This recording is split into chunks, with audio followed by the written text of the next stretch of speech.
অনুষ্ঠানে প্রধান অতিথি আল্লাহ হযরত মুফতি কবির সাহেব উপস্থিত হয়েছেন। এই পর্যায়ে একেবারে সংক্ষিপ্ত আমরা বক্তৃতা যদি কাউকে দাও দিতে পারি, তিনি যেই মনক্ষুণ্ণ হবেন বা হবেন কিনা জানি না, কিন্তু আরেক দিকটা মনক্ষুণ্ণ করতে চাচ্ছি না, সেটা হলো সময়কে বেশি সময়ের মর্যাদা দিয়ে সিরাত কনফারেন্স ওলামা সম্মেলন শেষ করতে চাচ্ছি ইনশাআল্লাহ। এই পর্যায়ে আলোচনা নিয়ে আসছেন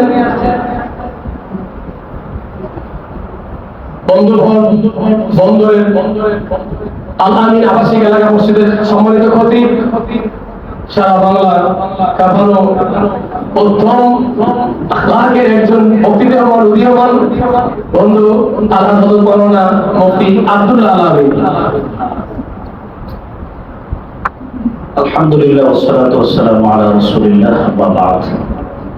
মুহতারাম সভাপতি, প্রধান অতিথি, উপস্থিত অত্যন্ত শ্রদ্ধাভাজন ওলামায়ে কেরাম, সিরাতের আবিধানিক অর্থ বিসপার লুগাতে আসছে সুন্নাহ, পথ, পন্থা, পদ্ধতি। আবার সিরাত বিশ্বকোষে সিরাতের অর্থ আসছে রাসূলের গাজওয়ার বিভিন্ন বর্ণনা। প্রখ্যাত একজন স্কলার খুররুম জাহ মুরাদ উনি বলেন যে তোমরা ইবনে হিশাম, ইবনে ইসহাক এগুলো পাঠ করার আগে কোরআন পাঠ করো, তাহলে সিরাত পেয়ে যাবে। আজকে আলোচনার যে উদ্দেশ্য, আমি যতদূর খোঁজ নিয়েছি, স্বাগত বক্তব্য শোনার আমার তৌফিক হয়নি। শুধুমাত্র সিরাত কনফারেন্স এটা না, এখানে পাশাপাশি পুরো থানার ওলামায়ে কেরাম কিভাবে সংঘবদ্ধভাবে ঐক্যবদ্ধভাবে পথ চলতে পারে, এটা একটা লক্ষ্য উদ্দেশ্য। দেখেন, একটা তিক্ত সত্য কথা হচ্ছে, আমরা ওলামায়ে কেরাম কোনো বিচার, সালিশ, সামাজিক ভাবে এগুলো করার কেউ যোগ্যতা রাখি না। আমাদেরকে যতই সম্মান করা হয়, যদি বলা হয় যে আগামী জুমায় আপনি আসবেন না, আজকে বৃহস্পতিবার, ওইখানে আমাদের পাওয়ার শেষ। তাহলে আমাদের পাবলিককে দেওয়ার মতো কি আছে?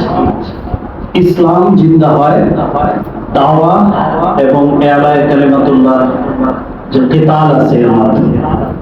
তো দাওয়াতের যে পন্থা পদ্ধতি, আমাদের আগের অনেক ভাইরা বলেছেন, বিভিন্ন ইসলামিক ভার্সিটিগুলোতে যে যুবকদের ইসলামের প্রতি ঝোঁক, এটা কিভাবে হয়েছে? আমাদেরই কিছু আলেম ভাই তাদেরকে প্রচুর পরিমাণে সিরাতের প্রতি আগ্রহ তৈরি করছে, সিরাত তাদেরকে পাঠ করার সুযোগ করে দিয়েছে।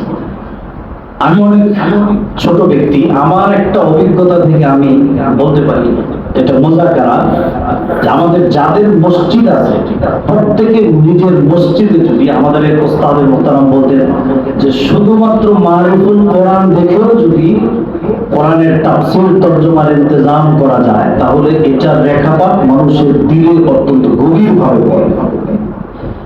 জুমার বয়ান থেকে, জুমার সুললিত কণ্ঠের বয়ানের চেয়েও কোরআনে কারীমের একটা আয়াত কোরআনে কারীম সামনে নিয়ে এটা পাঠ করে শোনালে মানুষের মধ্যে প্রভাব বেশি হয়। প্রত্যেকের মসজিদে এই জিনিসটা জারি করা, এটা মানুষের মধ্যে সিরাত প্রচারের একটা অন্যতম মাধ্যম হতে পারে। যেমন আপনি জুমার দিন একটা কথা বললে, কথাটা কারো পক্ষে নেয়, কারো বিপক্ষে নেয়, এটা নিয়ে সমালোচনা হয়, কিন্তু যখন কোরআন কারীম সামনে থাকবে, এর থেকে যখন আপনি বলবেন, অবশ্যই ওই সময় আল্লাহ পাকের রহমত বেশি থাকবে, কারোর প্রতি রিঅ্যাকশন হবে না, সবাই এটাকে গ্রহণ করবে। আরেকটা জিনিস হচ্ছে, মুসলিম শরীফের মুকাদ্দামায় আছে আলী ইবনে সিরিন, ইন্না হাযাল ইলমা দীনুন ফানজুরু আম্মান তাখুযু দীনাকুম। রাসূল সাল্লাল্লাহু আলাইহি ওয়াসাল্লাম শুধু কোরআন নিয়ে মানুষের কাছে হেদায়েত এর জন্য হেদায়েতের বার্তাবাহক হিসেবে নিজেকে আবির্ভূত করেননি, নিজেও একটা আখলাক দেখাইছেন। আমাদের পক্ষে তো আর সে আখলাক প্রদর্শন করা সম্ভব না, কিন্তু কমপক্ষে আমাদের এই চেষ্টাটা তো থাকতে হবে যে আমি একজন আলেম, শুধু আমি কোরআনের বয়ান দিলাম, আমি আমার বাকপটুতা দিয়ে মানুষকে বুঝাইলাম, কিন্তু আমারও একটু কিছু আখলাকের এ ব্যাপারে আমি আশা রাখবো। আমাদের যারা মুরব্বী আছেন, সভাপতি সাহেব, প্রধান অতিথি সাহেব, ওনারা যাতে আমাদেরকে হেদায়েতের কিছু আলোচনা করেন এবং নিয়মিত করেন, এটা কন্টিনিউ করেন। আর ঐক্যবদ্ধ হওয়ার ব্যাপারে যে কথাটা বলতে চাই, সেটা হচ্ছে রাসূল করিম সাল্লাল্লাহু আলাইহি ওয়াসাল্লাম বলেন, মান আকালা যাবিহাতানা ওয়া সাল্লা সালাতানা ফাযালিকাল মুসলিম ওয়া আকালা যাবিহাতানা ওয়াস্তাকবালা কিবলাতানা ফাযালিকাল মুসলিম। আল্লাহর রাসূল বলে, যে পশ্চিম দিকে আমাদের সাথে ফিরে ইক্তেদা করে, যে আমাদের জবাই করা পশু ভক্ষণ করে, সেই মুসলিম, তার সাথে আমার দূরত্ব থাকা উচিত। কিন্তু আমরা এর মধ্যে কত ভাগ করেছি। এক একটা ইসলামী দলের আবার দুই শাখা, একটা ক শাখা, একটা খ শাখা, এটার থেকে এটা ছুটছে, ওটার থেকে এটা ছুটছে। আমরা যদি ঐক্যের কথা বলি, অন্তত একটা থানায় আমরা দেখাই দিই যে একই দলের নামে দুইটা দল, এটা আমরা এক হয়ে গেলাম। এখান থেকে একটা নজির স্থাপন হোক, আজকে ভার্চুয়াল মিডিয়ার যুগ, এটা প্রচারিত হয়ে যে নারায়ণগঞ্জের বন্দর থানায় অন্তত এক হয়ে গেছে। আল্লাহ পাক আমাদেরকে তৌফিক দান করেন।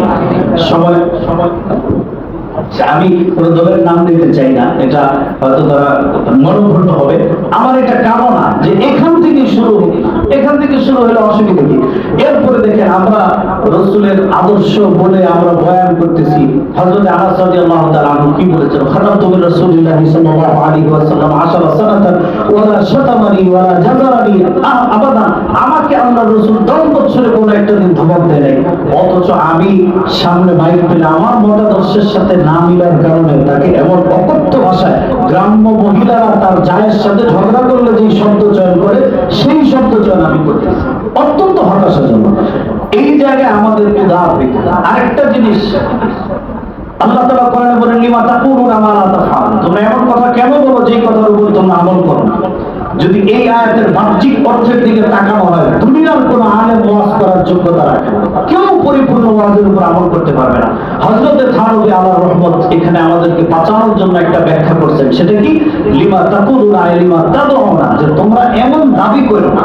অর্থাৎ আমি তাহাজ্জুদ করি না কিন্তু স্টেজে বললাম, আমি বাটন মোবাইল চালাই, আমি টাচ মোবাইল চালাই কিন্তু স্টেজে বললাম এটা আমি চালাই না, আমি এটা করি না ওইটা করলাম।